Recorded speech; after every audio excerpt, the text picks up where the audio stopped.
After mong maka-work si Solen, yung pagka-crush mo sa kanya, at saka yung pagnanasa mo before, nadagdagan ba o parang medyo parang ano?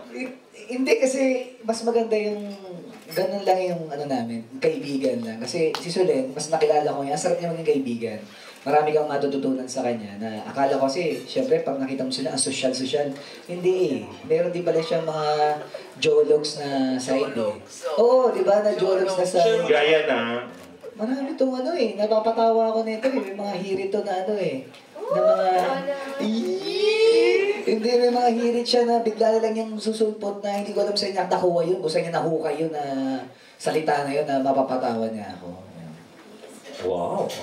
Okay, kay ano na, kay Direk Joyce. Ano po yan? Oo, kasi... Wow, lang po. Oo, kasi last time, nung wala ka last time eh, di ba?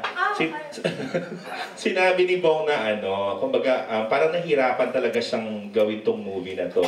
Parang inamin niya na, parang nawala yung kumpiyansa. Take two. Kumpiyansa niya right after nung nangyari sa kanya. Kamusta, Direk? Ano yung, paano mo to ikukumpara sa tatlong nagawa mong blockbuster comedies ni Bong before? After nga nung pinagdaanan niya na yun, ano na yung nabago? Kung may nabago man kay Bong, mas naging magaling ba siyang komedyante or nabawasan yung kanyang timing sa comedy after nung nangyari? Ano yung assessment mo? In my very own honest opinion, no comment po. Diba kasi, si Bong may talaga, personal eh. So hindi ko siya pwedeng kausapin on that kasi trabaho to. So kinausap ko mga artista, sila Beverly, sila lahat. Tayong dadalhin natin si Bong sa unang araw.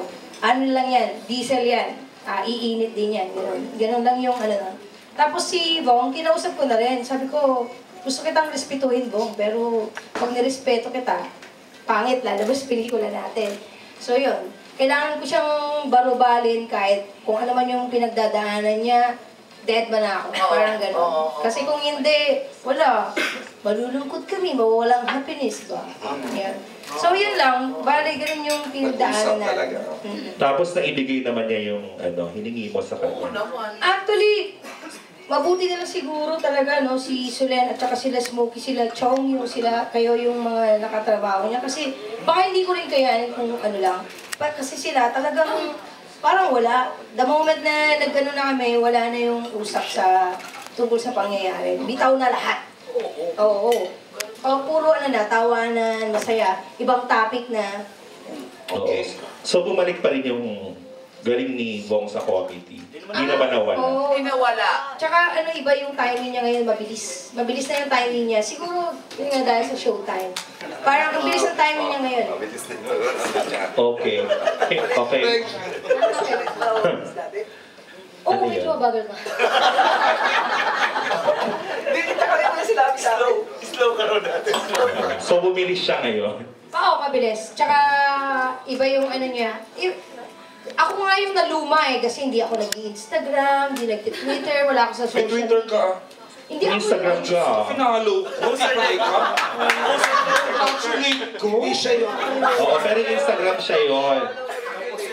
Instagram hindi din, di ba? Kanya yun. Meron ako, Meron si Binibini Joyce Friendster. Binibini nga yung sa Friendster, meron siya. Poster? Okay, thank you, Direk. Kay kay Chong, meron... Kay Joey. Oo. Chong, naatasan lang ako magtanong neto, Huwag ka magagalit sa akin.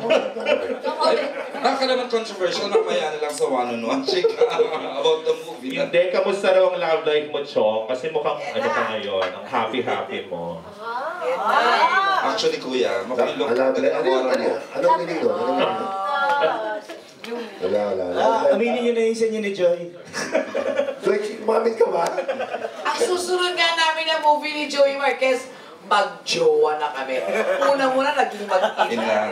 Hindi, nakalimutan mo isang title nun eh. Pinatay ang jowa. Yan. Okay lang. Happy. Alone but not lonely. Alone?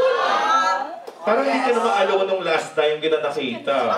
Kaya nga hindi lonely eh. Kaya nga hindi siya lonely. Oo. Okay. Tapos, ano raw, baka gusto raw mag-comment, Chong, dun sa mainit na ngayong pinag-uusapan na tambalan ng isang naugnay sa'yo dati. Chris Tech, ayan. No comments, kuya. Thank you. Thanks, Alan. Okay, we limit na to mga 3 questions na lang para later on you get to join them. Okay, si Jude ulit. Go, Jude. Pahabol. Pwedeng mic.